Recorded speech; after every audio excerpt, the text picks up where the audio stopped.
Nagbigay tulong ang Alagang Kapatid Foundation sa ilang apektado ng pag-aalboroto ng Bulkang Mayon sa Albay. Namahagi sila ng mga pagkain, pati na face mask sa mga evacuee ng Barangay Kirangay sa bayan ng Tiwi. Present po dyan si TV5 President and CEO Guido Zabaliero.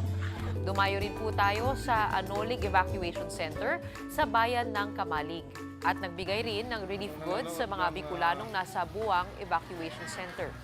Nagdaos din ng simpleng coloring activity ang Alagang Kapatid para sa mga bata sa evacuation center. Bahagi po ito ng ating inisyatibo para sa psychosocial support sa mga batang evacuee.